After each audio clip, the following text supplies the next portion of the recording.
ጊዜያችንን በአግባቡ ለመጠቀም ትናንት የተነሳንበት ሐሳብ አለ። ከዛ ሐሳብ ላይ ተነስተን ነው የምንከፋፈለው። ተጽዕኖ ፈጣሪ እያላችሁ ነው። ስለዚህ ሲባል እኔ ደግሞ ፍጹም እየመሰለኝ ነው። ግን ተጽዕኖ ፈጣሪ ትውልድ በሚል ርዕስ ነው ትናንት ለመነጋገር የጀመርነው። ምንም ወደኋላ አልመለስም። ግን ተጽዕኖ እኮ ከላይ እያመጣን የምንለጥፈው ድሪቶ ወይ የምናስመስለው ወይ ዝም ብለን በግብዝነት የሆነ የምንፈጥረው ነገር ሳይሆን ትክክለኛ መጽሐፍ ቅዱሳዊ የሆነ ተጽዕኖ በማንነታችን ነው። በማንነታችን አማካኝነት ነው ተጽዕኖ የምንፈጥረው። ልክ ውጪ ባለው ዓለም እንደምናየው ስልጣን ተጽዕኖ እንደሚፈጥር፣ ሀብት ተጽዕኖ እንደሚፈጥር፣ እውቀት ተጽዕኖ እንደሚያስፈጥር፣ ንግግር ማወቅ ተጽዕኖ እንደሚያስፈጥር፣ እነዚህ የተገኘንበት ኪንሺፕ የተገኘንበት ቤተሰብ ተጽዕኖ እንደሚያስፈጥር ሁሉ እኛም በክርስቶስ ኢየሱስ በኩል ደግሞ ያገኘነው ማንነት አለ ነው። እነዚህ ነገሮች በራሳቸው አያስፈልጉም ማለት አይደለም። በጣም ያስፈልጋሉ፣ በጣም ወሳኝ ናቸው። እግዚአብሔር አምላክ አጀንዳ ጋር ደግሞ ሲቋጠር ጌታ ይጠቀምበታል ብለን ተነጋግረናል። ግን እነዚህ ነገሮች እንኳን ባይኖሩ በክርስቶስ ኢየሱስ አማካኝነት የሆነው ማንነት በክርስቶስ ኢየሱስ አማካኝነት የተቀበልነው ማንነት ስላለ በዛ ልክ እግዚአብሔር አምላክ በተጽዕኖ ሊያስለቅቀን በተጽዕኖ እንድንመላለስ ይፈልጋል። ገና ተሰብስቦ ያለቀ አይመስለኝም። ትንሽ ብናገር ጥሩ ነው። እንግዲያው መጽሐፍ ቅዱሳዊ ነው ወይ? ይሄን ርዕስ ስንት ርዕስ ማንሳት እየቻለን እንደ ቶፒክ ይሄን ልናነሳው ይገባል ወይ? መጽሐፍ ቅዱሳዊ ነው ወይ? አዎ እያለን ያለነው ሰው ላይ ስለመሰልጠን ሰው ላይ ሌላ ነገር ጭቆና ስለመፍጠር ሳይሆን የምንነጋገረው ተጽዕኖ ስንል ያንን የክርስቶስ ኢየሱስን መልክ እየገለጥን ቅድም በወንድማችን በዝማሬ ሲነግረን እንደነበረ ዝማሬውን መሃል ላይ በንግግር ሲነግረን እንደነበረ ያ የክርስቶስን መልክ እየገለጥን ያንን እየገለጥን እንድንንቀሳቀስ ማለት ማቴዎስ ወንጌል ምዕራፍ 5 ቁጥር 13 ጨውና ብርሃን ሆነን እንድንገለጥ ማለት ታላቁ ተልእኮን እንድንፈጽም ጫና እያሳደረን እንድንለውጥ። ግን ምንድነው ዋና ቁልፉ ዋና ጉልበቱ? ፍቅር። በእግዚአብሔር እውነት ውስጥ ሆነን ያን እንድናደርግ ነው። እንደዛ ግን ካልሆነን ምርጫ የለም። ወይ ተጽዕኖ እየተደረገብህ ትኖራለህ ወይም ደግሞ ተጽዕኖ እየፈጠርክ ትኖራለህ። ግን የተጠራ ነው የእውነት ተጽዕኖ እንድናደርግ ነው። በዚህኛው አውድ በቀናነት ካየነው ነው። እሺ አሁን ከዚህ በላይ አልሂድ። ክብር ለኢየሱስ ይሁን። ዛሬ የምናያት አንድ ነጥብ ነች። ፍፄ ትናንት ደስ ብሎኝ ነው የሄድኩት። የሆነ ነገርም ታውቆኛል። እኔም ከልጅነቴ ጀምሮ መሻት ይሄ ነበር። ለምሳሌ በክርስቶስ ኢየሱስ በኩል የሆንከው ማንነት ካልከኝ ጌታን እንደ ግል አዳኝ የተቀበልኩ ነኝ። ዳግም ልደት ያገኘሁ ነኝ። በመንግስት ውስጥ እንዳለሁ ማመን ነኝ። በዚህ ጎዳና ነው የምመላለሰው። እንደው ሌላ ቢቀር ልከኛ በሆነ ክርስቲያናዊ ወይም የደቀ መዝሙር ህይወት መመላለስ ናፍቆቴ ነው። ግን አሁን ትናንት እንደተናገር ነው ልክ እንደዛ በዙሪያዬ ላይ ያን ያህል ተጽዕኖ አላይም። ለምን ካልክ አንዳንድ ቀን እኔም ጥያቄ ነው የራሴም ጥያቄ ነው። ለምን እንደ ማህበር ተጽዕኖአችን ለምንድን ነው የማይወጣው? እሺ ይሄው ቤተክርስቲያን ክርስቶስ ኢየሱስ በደሙ የመሰረታት ነች። እሺ እንደ ማህበር ተጽዕኖአችን እንደሚፈለገው ለምንድን ነው የማይወጣው? እንደ ግለሰብ ይሄ ማንነት ካለ ለምንድን ነው የማይወጣው የሚል ጥያቄ ምናልባት ከተነሳ እኔ ዛሬ አንድ ነው ማነሳው። ከእርሱ ጋር ያለን ግንኙነት ወሳኝ ነው። ናትሻ አሁን ዝም ብዬ አስቆሚያችሁ ተጽዕኖ ፈጥራለሁ እንደገና ጮክ ብላችሁ ተጽዕኖ ፈጥራለሁ በሉ። ግን ተጽዕኖ ፈጥራል ደጋግሞት ባደጋግም የራሱ እምነትን የሚቀሰቅስ በጎ በሆነ ልኩን በጠበቀ መጽሐፍ ቅዱስን መሰረት ባደረገ ኮንፌስ ብናደርግ ያንን ዲክሌር ብናደርግ ብናውጅ የሚረዳው ነገር እንዳለ ሆኖ ግን ዝም ብለህ ተጽዕኖ የመፍጠር አመቴ ብትል ምዬ የምነግርህ በዋናነት ተጽዕኖ የሚፈጠርበት ጉሮሮ ነው። እንትና የመርህ ቤት ነው። የመርህ ቤት ነው። የፕሪንሲፕል ቤት ነው። ከእሱ ጋር ያለን ግንኙነት ከእሱ ጋር ያለን ህብረት ከእሱ ጋር ያለን ግንኙነት ነው ያ ተጽዕኖ ፈጣሪ ማንነት አለኛ ውስጥ በሙላት እየተገለጠ እንዲወጣ የሚያደርገው። አሜን ክሊር ግልጽ ነው ወይ የምናገረው ነገር? የስ አለ ያ ማንነት። በስሙ ለሚያምኑ ለተቀበሉት የእግዚአብሔር ልጆች የሆኑ ዘንድ ስልጣንን ሰጣቸው። አለ ያ ማንነት። ከማይጠፋ ዘር የተገኛችሁት አለ ያ ማንነት። እናንተ ከድቅድቅ ጨለማ ወደሚደነቅ ብርሃኑ የጠራችሁ የእሱን በጎነት ታውጁ ዘንድ የተመረጠ ሕዝብ፣ የተለየ ወገን፣ የንጉሥ ካህናት ያለ ያ ማንነት። የኃጢአታቸውን ስርየት ከማግኘታቸው የተነሳ የመዳንን እውቀት ገልጠህላቸዋል ወይም ትገልጥላቸዋለህ እንደሚል አለ ያ እውቀት። ንግግር ቢባል ቅዱሱ መንፈስ ነው በእናንተ ውስጥ የሚናገር እንደተባለ ሌሎችም ማንሳት ቢቻል ስልጣን ቢባል በጠላት ኃይል ሁሉ ላይ ስልጣንን ሰጥቻቸዋለሁ እባብና ጊንጡን ትረግጡ ዘንድ እንደተባለ አለ የሁሉ ማንነት። ግን በሙላት ፍንትው ብሎ እንዲገለጥ ምንድነው የሚያስፈልገው? ከእሱ ጋር ያለ ህብረት። ከዛ ውስጥ አንዷን መዝዤ ነው የምናገረው። ሰብቶፒካችን ንዑስ ርዕሳችን ሰብቶፒካችን የሚሆነው እግዚአብሔርን ማወቅ ነው። አንድ ስሙኝ። በጣም እያወቅነው ስንመጣ በመንፈሳዊ ህይወታችን በጣም እያደግን እንመጣለን። በጣም እያደግን ስንመጣ ተጽዕኖ መፍጠር ዲፎልት ነው። በጣም ጌታን እያወቅን ስንመጣ እያደግን እየጨመርን እንመጣለን። እያደግን ስንመጣ እናቴ ትሙት ተጽዕኖ ፈጥራለሁ ሳትል ዞር ብለህ ስታይ ለካ እየፈጠርክ ነው። ግልጽ ነው የማወራው ነገር። ዝም ብለህ እርምጃ አወጣጥህ፣ አገባብህ፣ አኗኗርህ፣ አካሄድህ፣ አመላለሱ በሙሉ ታክቲካል ሳይሆን ለምሳሌ አሁን በህይወት ነው በዋናነት የምንገልጠው። ግን አሁን እዚህ በምናስተምረው ወይ እዚህ እንኳን ስንመጣ ያንን የጌታን ሀሳብ በመግለጥ ተጽዕኖ ስለመፍጠር ከታሰበ ልክ እንደሆነ ድራማ አክሽን ሲባል እዚህ የምትለዋወጥበት አይደለም ነው። የሆነና የሆነ ነገር ሳይሆን አንተ ዝም ብለህ እሱን ተጠጋ። ዝም ብለህ እሱን ተጠጋ። እሱን ባወቅክ ቁጥር፣ እሱን በጣም እየተረዳው በመጣ ቁጥር፣ ፍቃዱን ባወቅክ ቁጥር፣ ማንነቱን ይበልጥ እያወቅክ በመጣ ቁጥር ለካ እያደግክ ነው። ለካ እየጨመርክ ነው። ለካ ልከኛ ደቀ መዝሙር እየሆንክ ነው። ለካ በፍሬ እየተንሸረገክ ነው። ለካ በአእምሮ መታደስም እየተለወጥክ ነው። ከዛስ ምን ይሆናል? ተጽዕኖ መፍጠር ዲፎልት ስራዬ ብለህ ራሱ ሳይመስልህ ራሱ እርምጃ ተጽዕኖ ይፈጥራል። አገባብ አወጣጥ ተጽዕኖ ይፈጥራል። አኗኗርህ በራሱ ተጽዕኖ ይፈጥራል። ስለዚህ እችን ነው ኮሪደር ከፍተን የምንወጣው፣ እግዚአብሔርን ማወቅ። በጣም ከምታውቁት ሀሳብ ነው የምነሳው። ማቴዎስ ወንጌል ምዕራፍ 16 ቁጥር 13 ማቴዎስ ወንጌል ምዕራፍ 16 ቁጥር 13 በጣም ተረጋግተን ነው የምንማረው። በቃ ሁለት ሰው ሲቀር ራሱ ይሄንን በጣም ቀስ ብዬ ነው የምናገረው። አትሊስት ብሩኬና ናቲ ከቢኒ ጋር እንደማይወጡ እርግጠኛ ስለመሆን በቃ እንደሱ ነው የማደርገው። በጣም ተረጋግተን ትንሽ የሆነ ሀሳብ እንድንይዝ በጣም በልብ ያለ በኋላ እንጸልያለን። ማቴዎስ ወንጌል ምዕራፍ 16 ቁጥር 13 እንደዚህ ይላል። ኢየሱስ ፊልጶስ ቂሳሪያ ወደ ተባለው አገር በደረሰ ጊዜ ደቀ መዛሙርቱን ለመሆኑ ሰዎች የሰው ልጅ ማን ነው ይላሉ ብሎ ጠየቃቸው። እነርሱም አንዳንዶቹ መጥምቁ ዮሐንስ፣ ሌሎች ኤልያስ፣ ሌሎች ደግሞ ኤርሚያስ ወይም ከነቢያት አንዱ ነው ይላሉ አሉት። እርሱስ እናንተ እኔን ማን ትሉኛላችሁ አላቸው። ስምዖን ጴጥሮስን አንተ ክርስቶስ የሕያው የእግዚአብሔር ልጅ ነህ በማለት መለሰ።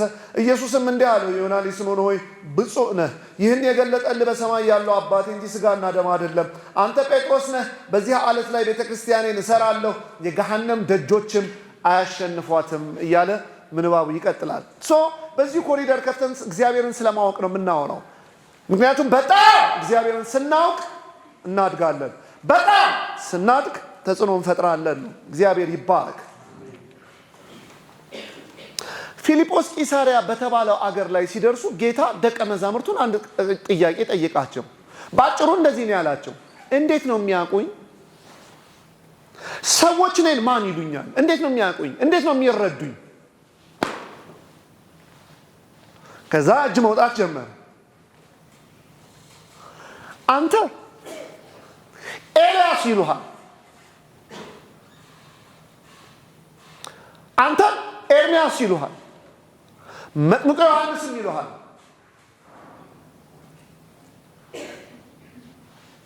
ከነቢያት አንዱ ነው ደግሞ ይሉሃል። በነገራችን ላይ ኤልያስ ሲሉት ዝም ብሎ ተንደባለው መጥቶ አፋቸው ላይ ኤልና ያንስ የሚል ፊደላት ተጠራቅመው እኮ አርፎባቸው አይደለም፣ ከሚመለከቱት ነገር ጋር እያዛመዱ ነው። ይሄማ ኤልያስ ነው የሚሉት። ኤርሚያስ ሲሉ አረ ነገር አለ ያለው ብለው እያዛመዱ ነው የሚሉት። በኋላ እችንስ ጥያቄ ዛሬ በልቤም ያለው እንደዚህ ነው የሚያውቁኝ? የሰው ልጅ እኮ ተአምር ነው። ይገርማል። በሉ አገልግሎታችንን እንቀጥል አላለም።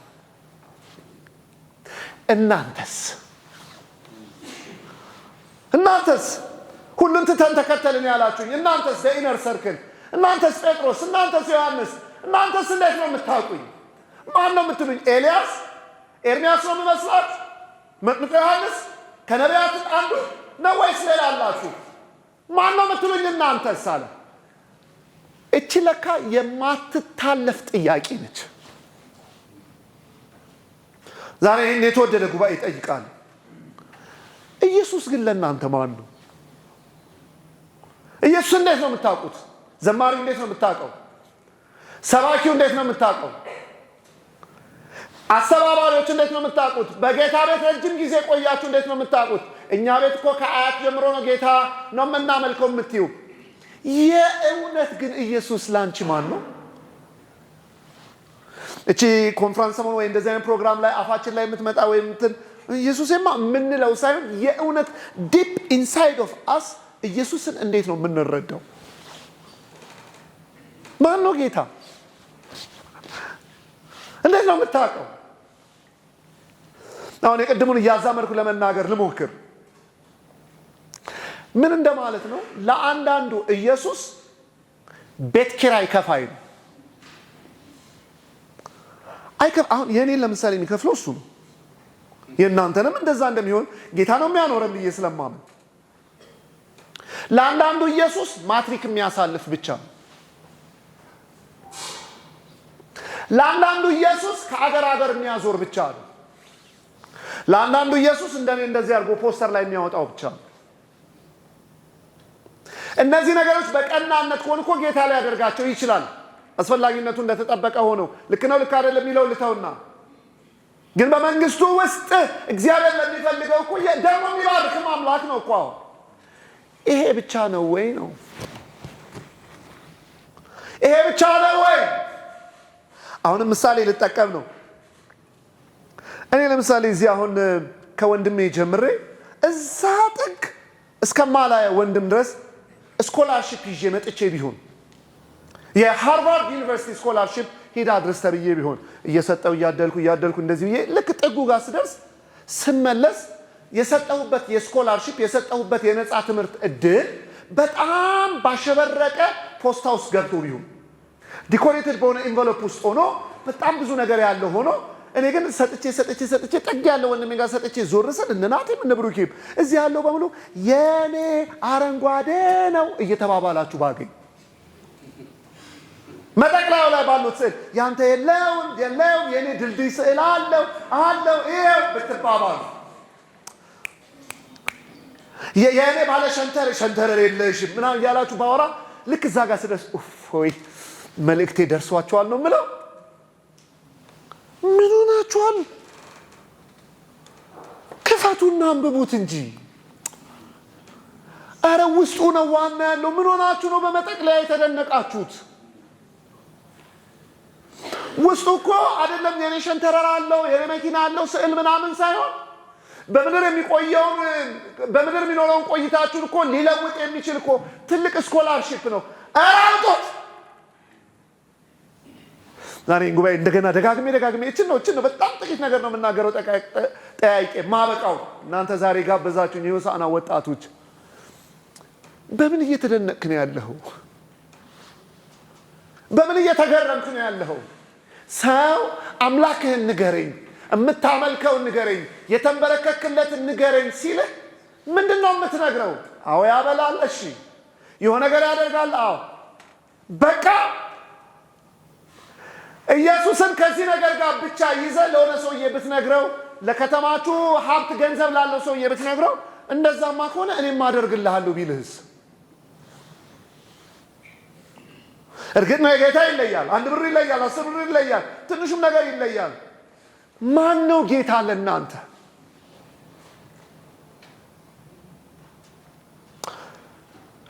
ክብር ለስሙ ይሁን። ማን ነው ለእናንተ ጌታ?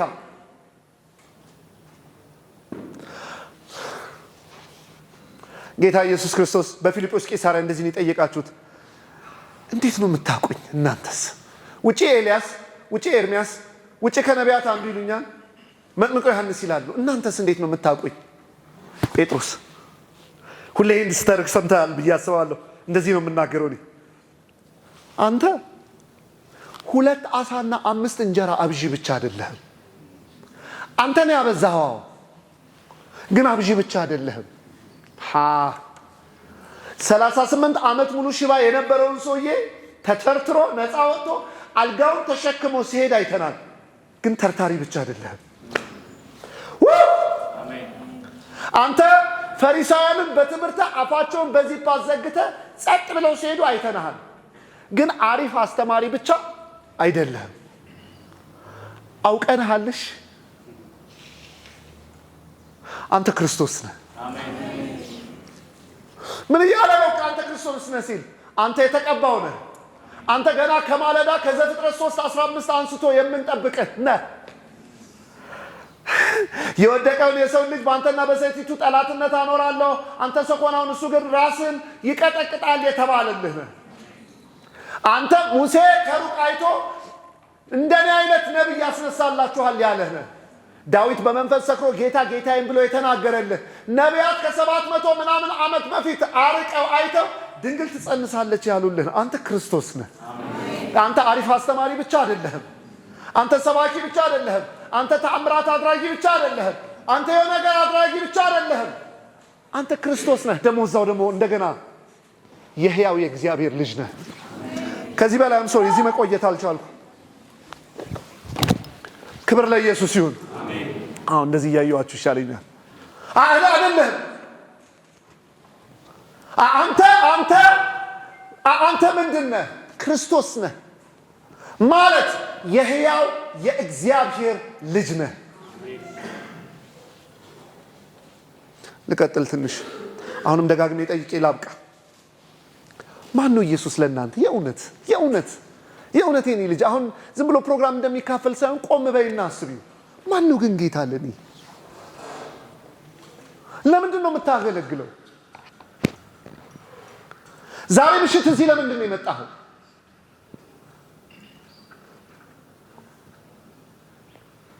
ማን ነው ጌታ ለኛ? እሱን ይበልጥ ስታውቀው ታድጋለህ። ስታድግ እምብየው ራሱ ብትል ሳትወድ በግድ ተጽዕኖ ትፈጥራለህ። አሁን በጣም ብዙ ምሳሌዎች ልጠቀም ነው። መጽሐፌ ላይ አለ። ከዚህ ቀደም ሌላ ቦታ ስናገር ሰምታችሁ ሊሆን ይችላል። እኔ በጣም ቅርብ የሆኑ ደብረ ዘይት የሚኖሩ ሰዎች ነበሩ እና ለመኖር ወደ አዲስ አበባ እንመጣለን አሉኝ። ደስ አለኝ በጣም። ቢሾፍቱ ነው የሚኖሩት። ወደ አዲስ አበባ ልንመጣ ነው ሲሉኝ በጣም ደስ አለኝ። መቼ ነው ታዲያ መጥቼ የምንገናኘው የምንጸልየው ምናምን አልኳቸው። አንድ ቅዳሜ ቀን ተቀጣጠርን። በኋላ የሆነ ቀን አርብ ማታ እንደነገ ቅዳሜ እነሱ ቤት ልሄድ ስል ስጦታ ይዤ መሄድ አለብኝ አልኩ። ከዛ አንድ ሰፈር ያለ ሱፐር ማርኬት ገብቼ መርጥልሃለሁ ዕቃ ይሄ ይሻላል እላለሁ። ያንስብኛል ለነሱ እያልኩ ውለታቸው ትዝ እያለኝ ደሞ ዞር እላለሁ። ይሄ ይሁና እላለሁ። በኋላ አጋጣሚ እንደዚህ ዞር ስል አንድ አበባ ማስቀመጫ ዕቃ አገኘሁ። በኢየሱስ ስም ይሄን ነው ማድረግላቸው ብዬ ብድግ አልኩና ካሸራ ጋር ተሰልፌልሃለሁ እንደዚህ ሰው ይቀንሳል እጠጋለሁ፣ ሰው ይቀንሳል እጠጋለሁ፣ ሰው ይቀንሳል እጠጋለሁ። የሆነ 2 ሰው ነው 3 ሰው ሲቀር ዝም ብዬ እንደዚህ ገለበጥኩት። ስገለበጠው ለካ ዋጋው የተለጠፈው ከስር ነው። ዋጋውን ሳየው የዛን ቀን ነው ኢጤ ዱባ አለ ማለት ምን ማለት እንደሆነ ይገባኝ። በጣም ገረመኝ፣ ደነገጥኩ።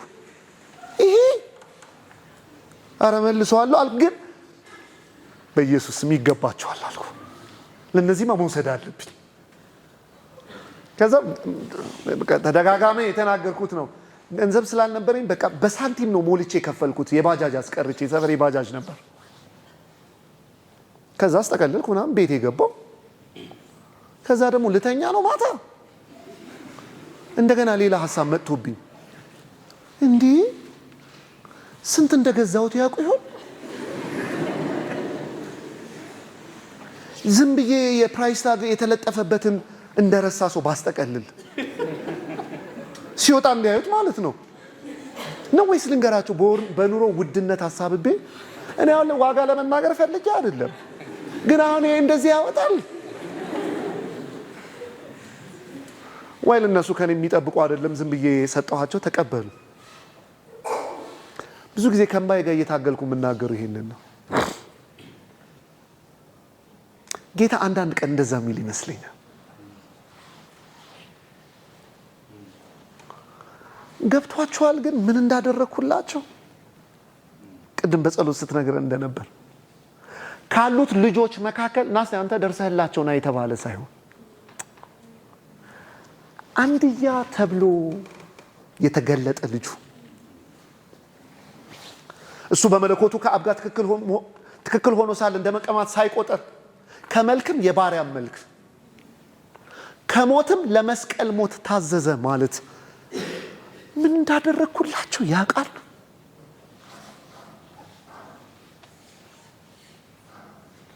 ስብከት ብቻ እንዳልሆነ፣ ሃይማኖታዊ ስርዓት ብቻ እንዳልሆነ፣ ጴንጤ መጫወት ብቻ እንዳልሆነ፣ ሌላ ነገር መጫወት እንዳልሆነ ግን ገብቷቸዋል ምን እንደሆነ።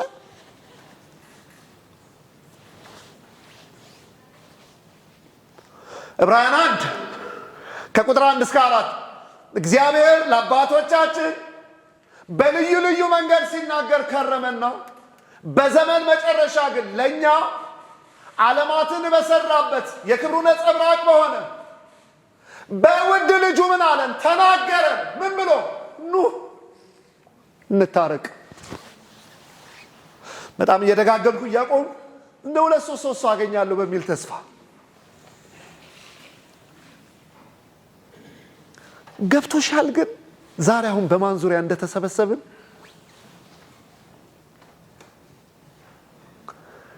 በጣም በአክብሮት ነው የምጠይቃችሁ የኔ ልጆች፣ ለምዳችሁት እንዳይሆን።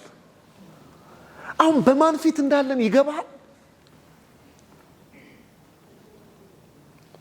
አሁን ቅድም እየዘመርን የነበርነው የእውነት ለማን እንደሆነ ይገባናል ነው ወይስ ግጥሙና የዳንያ አምደ ሚካኤል ስለሆነ ግጥሙና እንትኑን ስለምናውቀው እንትን እያልን ወሬ እያየን እያወራን ነው? ለመድሽው? ሐሙስን ለመድከው?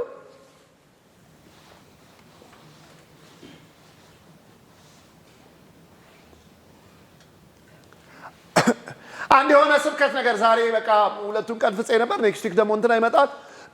ከዛ ብሩኬ ነው የሚያገለግል። በቃ ይደንቃል። መዳን ይደንቅሻል። ልጅ መባል ያንሰፈስፋል፣ ያስገርምሃል። ሰማይ ዙፋኑ ምድር የእግሩ መረገጫ የሆነ ትልቁ እግዚአብሔር አባቴ ነው። ቅድም እንዳነሳነው ጥቅስ በስሙ ለሚያምኑት ለተቀበሉት የእግዚአብሔር ልጆች የሆኑ ዘንድ ስልጣንን ሰጣቸው እንደተው። አሁን እግዚአብሔር የኔ አባት ነው።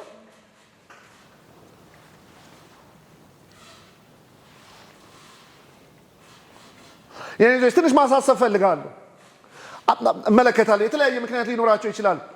በጣም እንቅስቃሴ አለ፣ የሚወጣ ሰው አለ፣ የሚገባ ሰው አለ። ሰው የተለያየ ምክንያት ስለሚኖረው ድምድም አድርጌ መናገር አልችልም።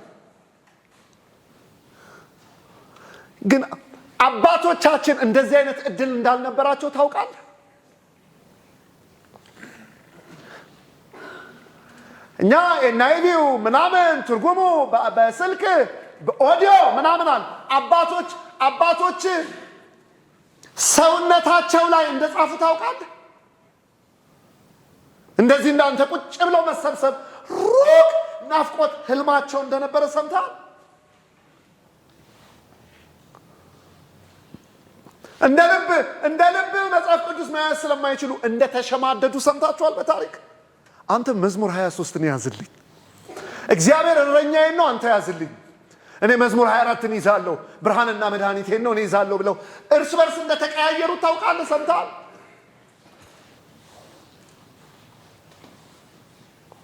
ምን እየተከናወነልን ምን እየሆነልን እንዳለን ግን የእውነት ገብቶናል።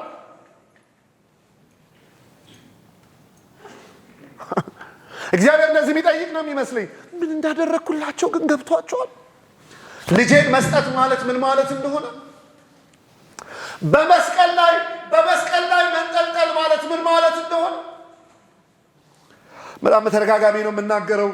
ኤዲት ሳይደረግ ሳላየው ስለማይወጣ ነው በነፃነት አሁን የምናገረው። የመጀመሪያ ልጅ አሁን 2 ዓመት ሞልቶታል።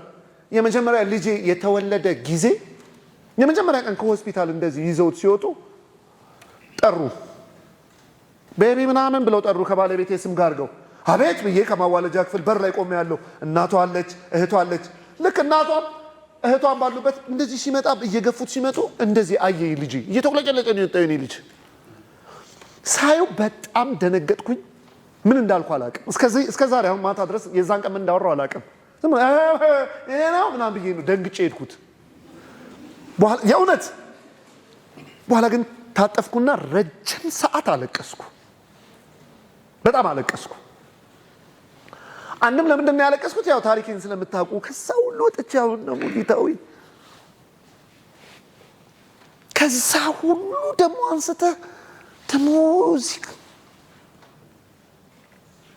ከዛ ግን ያን ቀን ብቻ ሳይሆን ከዛ በኋላ የነበሩትን ሳምንታት በሙሉ ልጄን ባየሁት ቁጥር ማለቅ ሰው እንደዚህ እያልኩ ነው። እንደዚህ ነው የተወለድከው?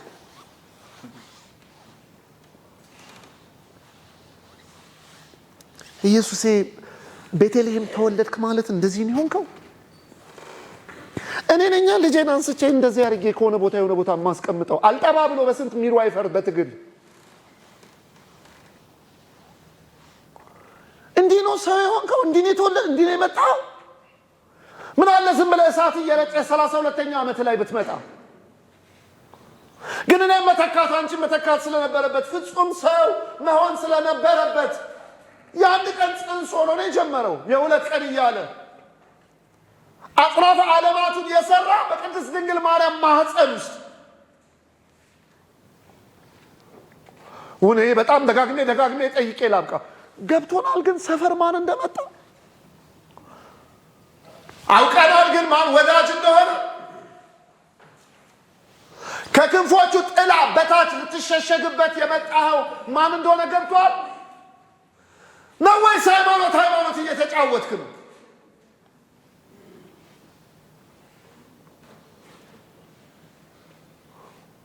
ደግሞ ጠይቄ ቀጥዬ ደግሞ ልጠይቅ።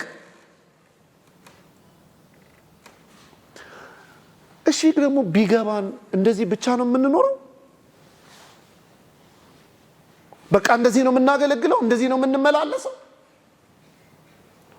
በቃ ተሰበከና ተሞተ፣ ተኖረና ተሞተ፣ አገለገልንና ሞተ። ዮሐንስ ወንጌል ምዕራፍ 14 ላይ ፊልጶስ ጌታ ኢየሱስ ክርስቶስን አንድ ጥያቄ ጠየቀው። በቃ አብን አሳየንና ይብቃናል። በቃ አብን አሳየንና ይብቃን፣ እኛ ሌላ ነገር አንፈልግም፣ አሁን አብን አሳየን አለው። የኢየሱስ መልስ ይህን ትንሽ ወደ ኋላ ወስጄ ልንገራችሁ። በሲና ተራራ ላይ እንደዛ የእግዚአብሔር ክብር ሲገለጥ ህዝቡ አሜን ግሎሪ አሜን እኔ ጌታ ይብዛ አይደለም ያለው፣ ፈራ ህዝቡ። እኛ አንችልም ሙሴ፣ እኛ አንችልም፣ ይሄንን ክብር ተራራ ንዷል፣ ተፈጥሮ መሸከም አቅቷታል። እኛ አንችልም ሙሴ፣ እኛ አንችልም፣ ይሄን ኢንካውንተር ማድረግ አንችልም። እንደለመድከው ሂድና አውርተህ እያቀናነስክ አምጥተህ ለእኛ በሚገባን መልኩ መጥተህ ንገረን አሉት። እሱም ብሏል፣ ጌታም ብሏል፣ አይደለም ተራራው ጫፍ ላይ መምጣት ግርጌው ላይ የሚመጣ ሰው ራሱ ይሞታል አለ። እንደዚህ የተባለበት ክብር ላይ 40 ቀንና 40 ሌሊት ጽላቱን ሊቀበል እግዚአብሔር ጽሕፈት የተባለችው ሊቀበል ተራራ ላይ ወጣ። ቆየ ከጌታ ጋር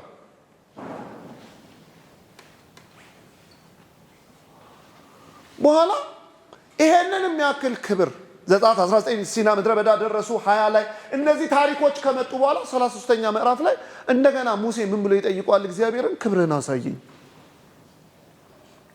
እንዴ የቅድሙስ የሲና ተራራውስ ያ ሁሉ ሰው ተርበልብሎ የእግዚአብሔር ክብር ሲገለጥ ፈርቶ በቃ ነው አንችልም መሞታችን ነው ብለው ሂድና አንተ አውርተህ ንገረን ሲሉት እሱ ግን መሰስ ብሎ ተራራ ላይ ወጥቶ የለም ክብርን አሳየኝ። ምን ቀረህ ሙሴ? ክብርህን አሳየኛል። የእግዚአብሔር አምላክ መልስ ሙሴ አሁን እኮ የፍቃድ አይደለም እሺ እምቢ ልታይ አልታይ ምናምን ሳይሆን ችግሩ እኮ ሰው እኔን አይቶ መኖር አይችልም።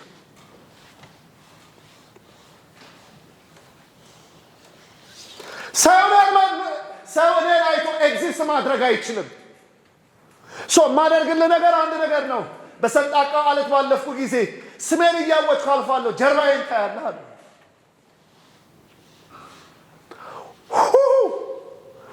ተመሳሳይ ጥያቄ ፊልጶስ ኢየሱስን ጠየቀው። አብን አሳየንና ይበቃናል አለ። አረ የማይቻል ነገር ጠየቅ ካላለው ስሙኝ በጌታ ምንድነው ያለው ጌታ?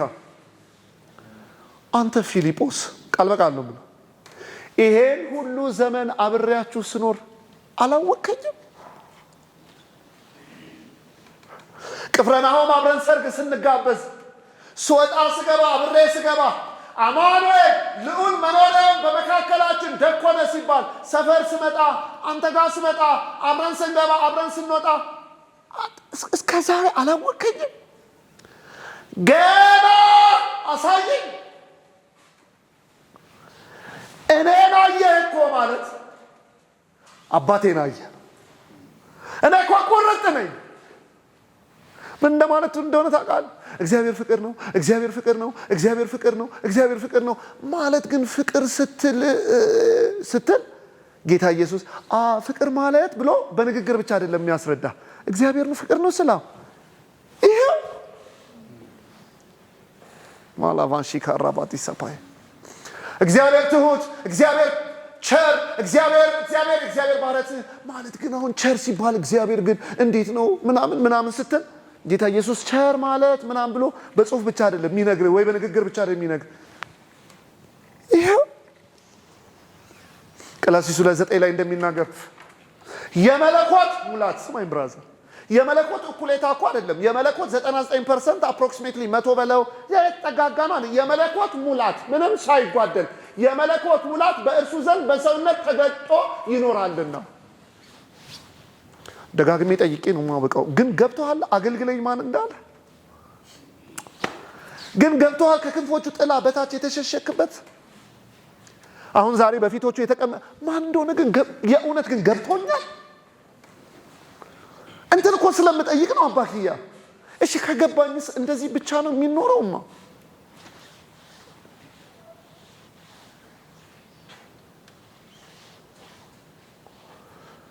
አባት ለሆነ ያለ ማን እንደሆነ ገብቷል። ወዳጅ ያደረገ ማን እንደሆነ ገብቷል።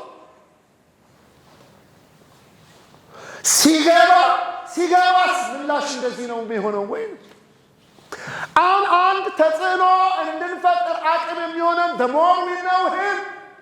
እያደግን ነው የምንመጣው። ባደግን ቁጥር ተጽዕኖ መፍጠር ጭንቅ ሳይሆን ዲፎልት ነው። የዕለት ዕለት ሽታ ነው የሚሆነው።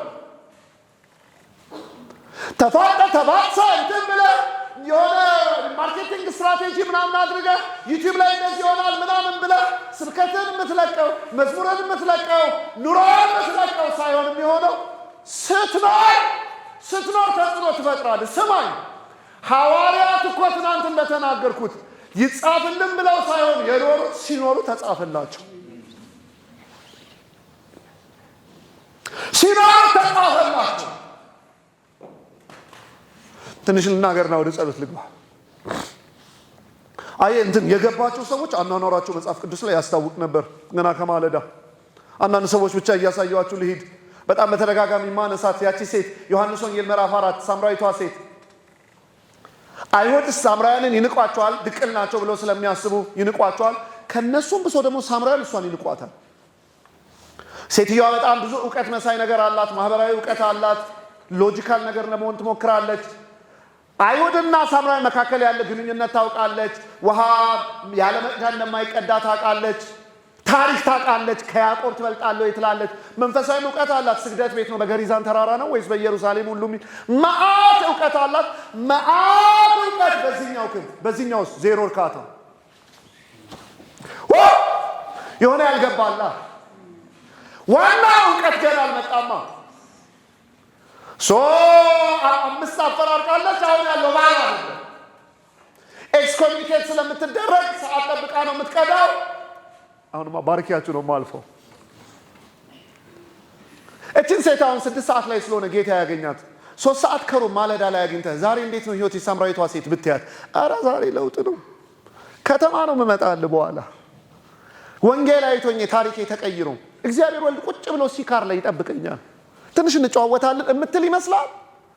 አታውቅም እኮ ለእሷ እኮ አንድ የሆነ አርብ ቀኗ ነው። ምናልባት የምትነግር ምኑን ነው? ዳት ዩዥዋል ሰርክል ሩቲኑን ነው። እሄዳለሁ፣ ውሃ ቀዳለሁ፣ እመጣለሁ፣ ቂጣ ሰራለሁ፣ እበላለሁ፣ ነገም ያው ውሃ አለ፣ እመላለሰዋለሁ። ለካ ጌታ ኢየሱስ ክርስቶስ ስራዬ ብሎ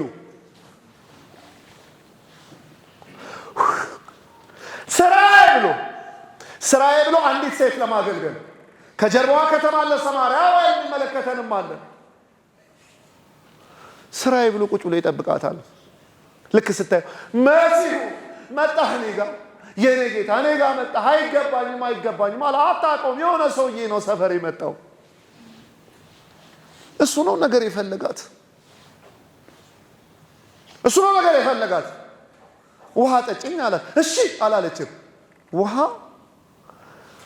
ሳምራዊ ከመሆን ከኔ ትንቁን የለ እንጠላችሁ የለ እንዴት? የጌታ መልስ ዮሐንስ ወንጌል ምዕራፍ 4 ቁጥር 9 የእግዚአብሔርን ስጦታ እስቲ አንድ ጮክ በሉና አሜን።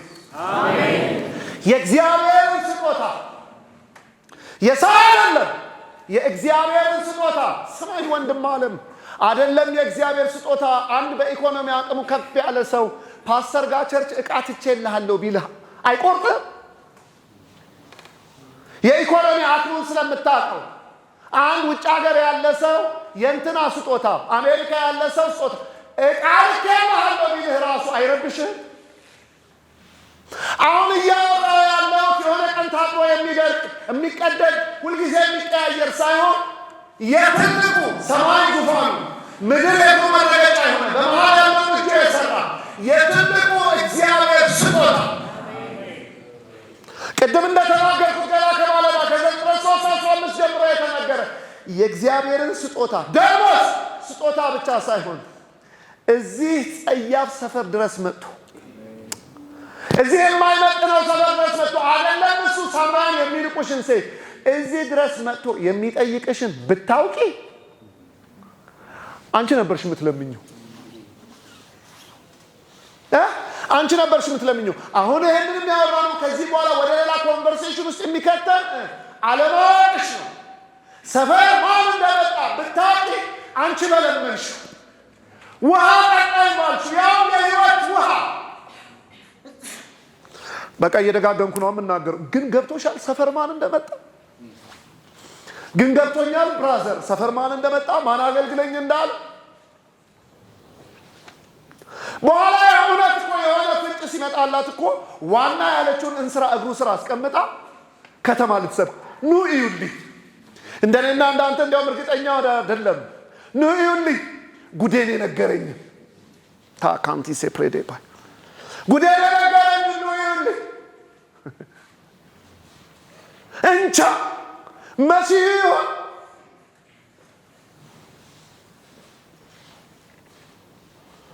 ልጨርስ በቃ እና ወደ ጸሎት ልግባ። ደግሜ ግን ጠይቃለሁ፣ ገብቶሃል ግን ማን ሰፈር እንደመጣ? የአያትህ እምነት ምናምን ብቻ እያስቀጠልክ እንዳይሆን እዚህ የኢቫንጀሊካል ሰርክል እዚህ ረጅም ጊዜ እስከ አያት ስለደረሰ የገባቸው ማኗኗራቸው ይለያል። የኔ ልጅ እንደ ጢዲዮስ ልጅ በርጤሌሜዎስ ማርቆስ ወንጌል ምዕራፍ 10 ቁጥር 43 ላይ ሰውየው አይነ ስውር ነው። ሰው ነው የሚያስገባው፣ ሰው ነው የሚያስወጣው። አያይ ምን እየተፈጠረ እንዳለ አያውቅም። ግን አውቶሞስፌሩ ተቀየረበት፣ ግራ ተጋባ። ምንድን ነው ዛሬ ሲል ነገሩት። የናዝሬቱ ኢየሱስ ነው አሉት። እኔ ደግሞ ሌላ ነገር መስሎኝ አላለም። አወቀ ሰፈር ማን እንደመጣ። አሜን። አወቀ ሰፈር ማን እንደመጣ መጣራት ጀመረ። እንዳወቀው የምታውቀው እንዴት ነው? ኢየሱስ እያለ አይደለም የጠራው፣ በኪዳን ስሙ የዳዊት ልጅ ሆይ ማረኝ፣ የዳዊት ልጅ ሆይ ማረኝ። አትዘበል ትተህ አሉት። አላቆመም። ሰፈር መጥቶ እንዴት ጩኸት ይቆማል? በእኛ በኩል እያረፈ እያልኮ እያለፈ አብዝቶ ጮኸ ይላል። አብዝቶ ጮኸ።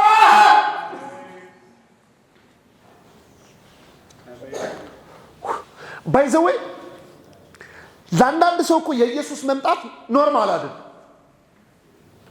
እንደ ዝም ብዬ ነው ፈቀቅ ብዬ የምናገረው ከመልእክቴ ጋር ቀጥታ መሄድ ባይሆንም። ለምሳሌ አሁን እዚህ ጉባኤ ውስጥ እኮ ለአንዳንዱ እኮ የሞት የሽረት ጉዳይ እንደዛ ሴት ደም ሲፈሳት የነበረች 12 ዓመት ኢየሱስ በዛ በኩል ኢያኢሮስ ጋብዞት በዛ በኩል እንደሚያልፍ ስታው እስቲ ሊያው ዛሬ ኮንፈረንስ ማን ነው ብላ አይደለም የመጣችው። እሄዳለሁ፣ ከዛ እመካዋለሁ፣ ከዛ ለዓመታት ካስጨነቀኝ ነገር እገላገላለሁ። ይሲ አሁን ለዛ ሴትዮ የኢየሱስን አመጣጥ የምትጠብቀው ኖርማል አይደለም፣ እንደ ፕሮግራም አይደለም የምታየው። ኢየሱስ አንተ አይመስልም በእናትህ እጀ ጠባቡ ራሱ ምናምን አትልም። ለሷ ጉዳይ እንትን ነው የሞት የሽረት ጉዳይ አምናለሁ። ዛሬ በጉባኤያችን መካከል እንደዚህ አይነት ሰው ይኖራል። ናፍቆት የገደለው ዛሬ በተለየ መንገድ እኔ ስለመጣሁ ነው እያልኩ ባይሆንም ግን ናፍቆት የገደለው ረሃብ የገደለው የታለ የአባቶች አምላክ የታለ የማለዳው የናዝሬቱ ኢየሱስ የታለ የመጽሐፍ ቅዱሱ የናዝሬቱ ኢየሱስ እያንዳንዱ ዕለት ሲመጣ እያንዳንዱ ሐሙስ ሲመጣ እያንዳንዱ እሑድ ሲመጣ በናፍቆት የሚመጣ ዛሬ ብሎ የሚመጣ ታለ ኑአማ ሀዱማ በናሃዱይ አላቤራ አሜን አሜን አሜን። ተራ እንዳይሆንብህ ብራዘር ከሚናቡ ዝም ብሎ ፕሮግራም ተካፍለህ እንዳትፈቅ። አሜን። ይሄ ቤት ህይወት የሚናገሩበት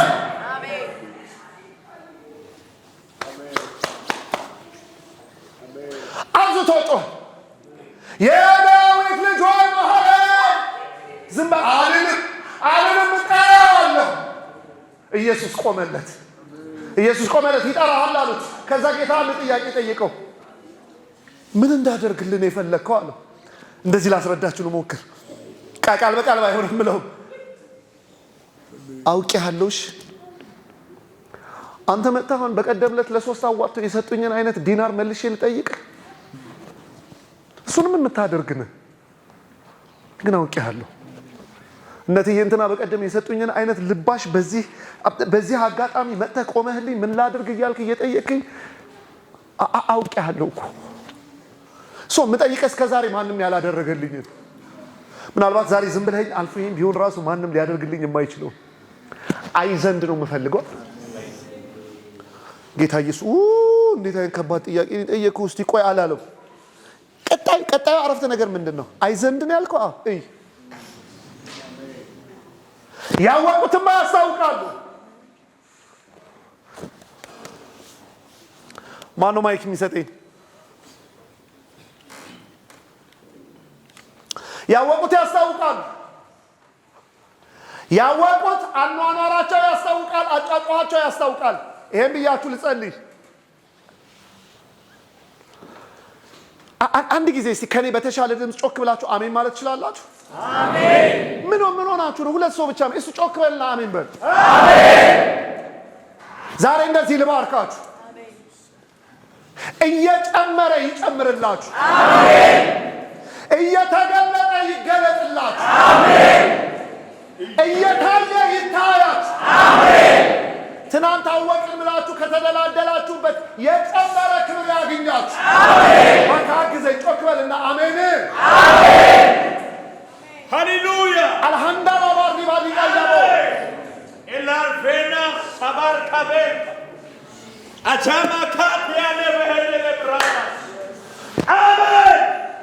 ስሙኝ አሜን። ኦኬ ስሙኝ ጊዜ አሁን አንድ ጥያቄ ብቻ ልናገር። በጣም ረጅም ሰዓት ብናገር ደስታዬ ግን ከሰዓት ጋር ስለምሮጥ ነው። ምንድን ነው እያልከን ያለኸው ፓስተር ፍፄ? ዛሬ ምንድን ነው ለማስተላለፍ እግዚአብሔር አንተን የላከልን?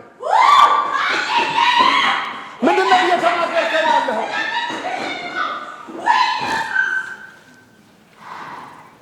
እሱን ይበልጥ ባወቅከው ቁጥር፣ ማንነቱን በተረዳኸው ቁጥር፣ ፍቃዱን ባወቅከው ቁጥር እሱ ይበልጥ እየበራልህ በመጣ ቁጥር አንተ ታድጋለህ። አሜን። ስታድግ ደግሞ ሳይመስልህ ራሱ ተጽዕኖ ትፈጥራለህ። አሜን። ምንም ግራ ሳትጋባ ምን ታደርጋለህ? ተጽዕኖ ትፈጥራለህ። ለዛ ነው ኮሪደር ከፍተን እግዚአብሔርን ስለማወቅ ትንሽ እየተነጋገርን ያለ ነው። የመጨረሻ ግን ጥያቄ ልናገርና ልጨርስ። አቤት አንዳንዶቻችሁ እንዴት እንደምትባርኩኝ ስሙኝ የኔ ልጆች። አሁን እንደዚህ ብጠይቁ እኮ መብታ እኛ አናውቀው ቸርች አይደለ ያለ ነው። ለዚህ አይደል ዛሬ እዚህ ተሰብስበን ያለ ነው። ስለምን ማውራት ነው የምታወራው? እንዳንተ ስንዘላዘል የከረምን ምናምን ነው የሚመስል? ከሰንደይ ስኩል ጀምሮ ጌታን የምናውቅ የነበርን። አይ የኔ ስሚኝ፣ ማወቅ አለ፣ እንደሚገባ ደግሞ ማወቅ አለ። ማወቅማ ማቴዎስ ወንጌል ምዕራፍ 16 ቁጥር 13 ላይ እንደ ኤልያስ አውቀውታል፣ እንደ ኤርምያስ አውቀውታል፣ እንደ ነቢያት አንዱ ወይ እንደ መጥምቁ ዮሐንስ አውቀውታል። ግን the question is ሰማይ ልጁን እንድናቅለት በፈለገው ልክ ማወቅ፣ ሰማይ ልጁን እንድናቀው በፈለገው ልክ ማወቅ። ልክ ጴጥሮስ ምንድን ነው ያለው? ልክ ጴጥሮስ አንተ ክርስቶስ ነህ የሕያው የእግዚአብሔር ልጅ ሲለው ጌታ ኢየሱስ አሪፍ ነው አይደለም ያለው፣ ደስ አለው። በዚች መረዳት ላይ ቤተክርስቲያንን መሰርታለሁ እና ሀሳብ ባይዘወይ ልንገርህ ጴጥሮስ፣ ይህን እኮ የገለጠልህ ስጋና ደም አይደለም። ይህን እኮ የገለጠልህ የሆኑ ሰዎች አይደለም። ይህን እኮ የገለጠልህ የሆነ መመላለስ አይደለም። አባቴ አመራለህ፣ በቃ ገለጠልህ። ማን እንደሆኑ አስረዳ። ዛሬ እንደዚህ ልባረካችሁ ነው።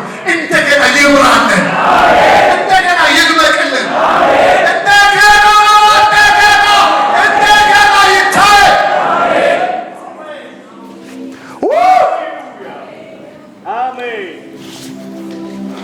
ዛሬ ናፍቃለሁ። ይሄን ናፍቄ ነው የምጸልየው። አላውቅም ማን እየሰማኝ እንዳለ። እንደዛ ነው ሲገባ ሰፈር ማን እንደመጣ ሲገባሽ፣ የተዋወቀት የምታገለግለው ማን እንደሆነ ሲገባ፣ አባት ማን እንደሆነ ሲገባ፣ የተባረከ ተስፋ የናዝሬቱ ኢየሱስ ተመልሶ ይመጣል ማለት አገር አለኝ በሰማይ ማለት እንደሆነ ሲገባ፣ በቀራንዮ ላይ የፈሰሰው ደም ሲገባ፣ ጎልጎልታ ላይ የተከናወነው ሲገባ፣ ቤተልሔም ላይ መወለድም ሲገባ፣ አምላክ ሰው መሆኑ ሲገባ፣ በደልና ኃጢአታችንን ተሸክሞ በመስቀል አደረ ማለት ምን ማለት እንደሆነ ሲበራል፣ አማኑኤል ልዑል ማደሪያው በመካከላችን ደምቆ ሲገለጥ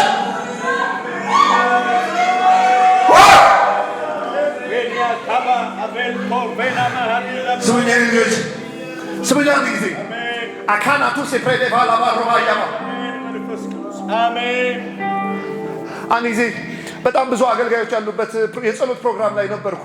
ዶክተር አብርሽን እንደምታውቁት ተስፋ አደርጋለሁ። እና ዶክተር አብርሽ ነው የሚያስተምረን፣ ሐዋርያት ሥራ ነው የሚያስተምረው። አገልጋዮችን በዛለን። በኋላ እያስተማረ አብርሽ የሆነ ሰዓት ላይ እንደዚህ ያለ መጽሐፍ ቅዱስን እንደዚህ ግልብጥ አድርጎ ይዟት፣ ወይኔ አብርሽ እላለሁ ሰሞኑን አለ።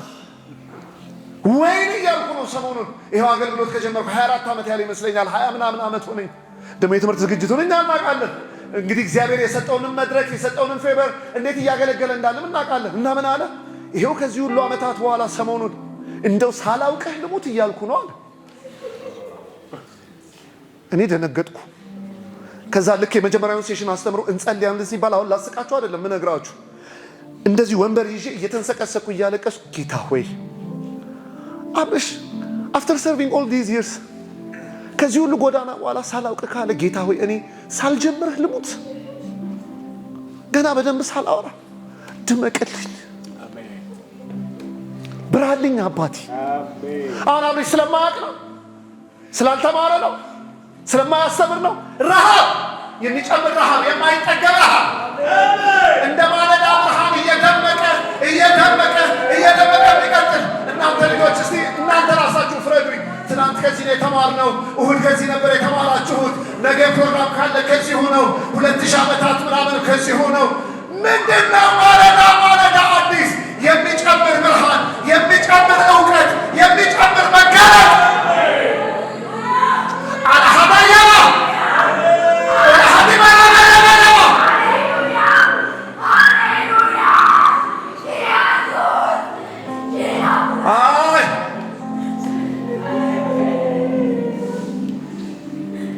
ምን እያልከን ነው? እኛ እናውቀውም ወይ? ኧረ ታውቁታላችሁ። እና ምንድን ነው እያልከን ያለኸው?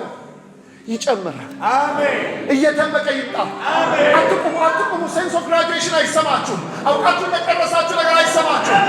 ስማኝ እንግዲህ ስማኝ። አሁን በደምብ ስማኝ።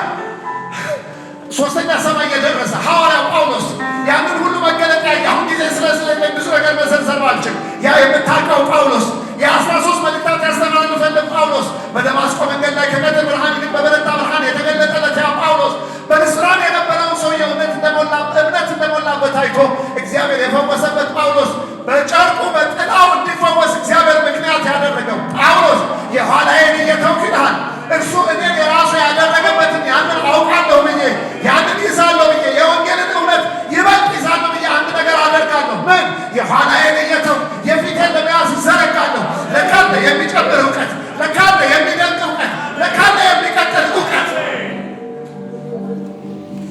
ባካችሁ አንድ ቀኝ እጆቻችሁን አንሱና ልባርካችሁ። እየደመቀ ይድመቅልን፣ እየታየ ይታይ፣ እየታወቀ ይታወቅ።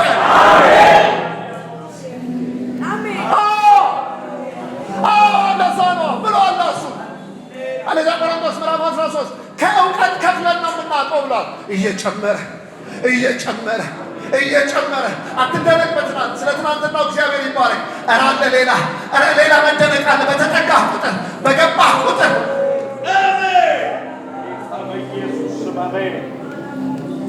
ሃሌሉያ። አሜን አሜን አሜን አሜን አሜን አሜን። እሱ እንድናውቅ ምን እናድርግ? ምንም አላነሳውም ራሱ። እሱ እንድናውቅ ምን እናድርግ? የኔ ስሚ፣ በእናትሽ ስማኝ ብራዘር፣ እሱን እንድናውቅ ምን እናድርግ? ከእሱ ጋር ጊዜ ማሳለፍ፣ መቆየት። በቃ መጨረሻ ነው መቆየት፣ ከእሱ ጋር መቆየት፣ ከእሱ ጋር መሰንበት፣ ከእሱ ጋር ይበልን ሰንበት በት ይበል።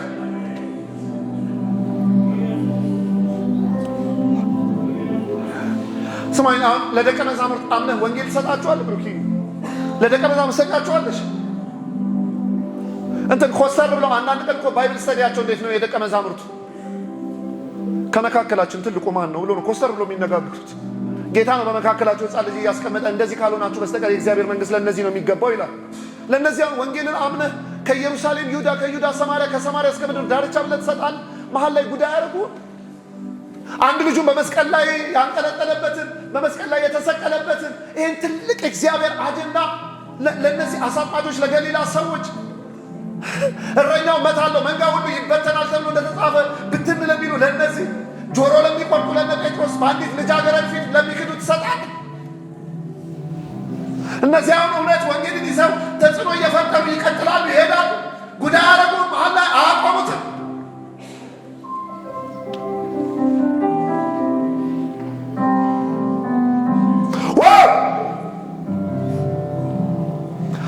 እንዴት ይችሉታል?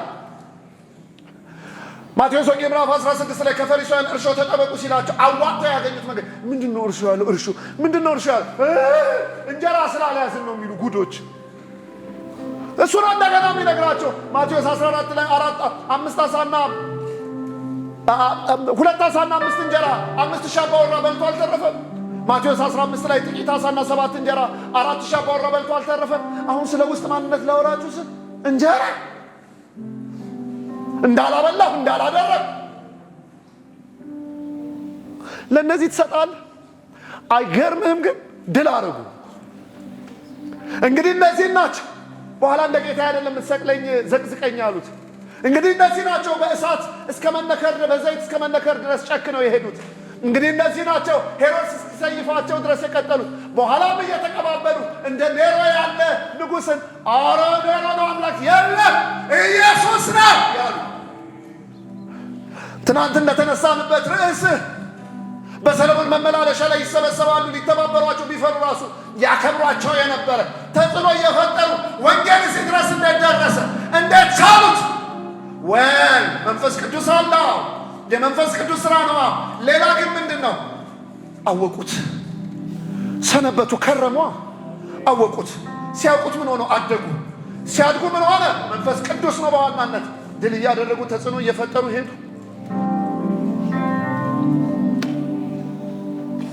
በቃኝ፣ እኔ ጨረስኩ። አንድ ጸሎት አብረን እንድንጸልይ ነው። በቃ አሁን ተጽዕኖ ልፍጠር ሳይሆን ልወቅህ። ዛሬ ብሩክዬ ወይኔ ወንድሜ ዛሬ ጥገቡት የሚል ጸሎት የለኝም። ብዙም ቦታ ይሄን ነው የምለው። ጥገቡት በክብሩ እኮ አይደለም። ዛሬ ጸሎቴ ራበን፣ አሜን፣ ራበን፣ አሜን፣ ራበን ጌታ እንፈልግህ፣ መፈለግ ይምጣ። እሺ ስሚኝ የኔ ልጅ፣ እንዴት ነው ዛሬ የምንቆየው? የት ነው የምናገኘው ጌታን? እርሱኛ ውስጥ አለ፣ ደግሞ በመካከላችን አለ። ታዲያ እንዴት እንቆይ? በቅዱስ ቃሉ ስንብት፣ በጸሎት ስንብት፣ በቅዱሳን ህብረት ስንብት። ግን አንፎርቹኔትሊ ከተቀየማችሁኝም አላውቅም፣ ዘመኔ ግን ከላባል። ሰው አይፈልግም፣ ቁጭ ብሎ መማር አይፈልግም፣ ቁጭት ስንብት ብሎ መጸለይ አይፈልግም፣ የቅዱሳን ህብረት አይፈልግም። እንትን ነው በጣም አሁን እዚህ እገረማለሁ። የእውነት ገና ቃል ሊጀምር ሲል ብድግ ብሎ የሚሄድ ሰው አለ። የተለያየ ምክንያት ስለሚኖር ሌላው ርቀት ምን ስለሚኖር እሱን ኮንሲደር እናደርጋለን። ግን ስክን ብሎ ቃሉ ላይ መሰንበት። ሰው ፋይናንሻል አካውንቲንግ እግሩን ውሃ ውስጥ ዘፍዝፎ ያጠናል። ግራጁዌት ለማድረግ አስፈላጊ ነው፣ ተገቢ ነው፣ ትጋትም ያስፈልጋል። የህይወት መርህንስ የፍቅር ደብዳቤሽንስ የምወድሽ በመስቀል ጣር የወለድኩሽ ልጄ አፈጣጠርሽ እንደዚህ ነበር፣ አፈጣጠርህ እንደዚህ ነበር፣ በመሃል እንደዚህ ተፈጠረ፣ በኋላ ነው የመጣው እንትን ከጎደል ደግሞ በመሃል ደም ተመልሼ እመጣል፣ ደግሞ በመሃል ደግሞ እንትን ግራ ከገባ ይኸውልህ ብሎ ራሱን ያልደበቀ ጌታ። ቁይት ንብብ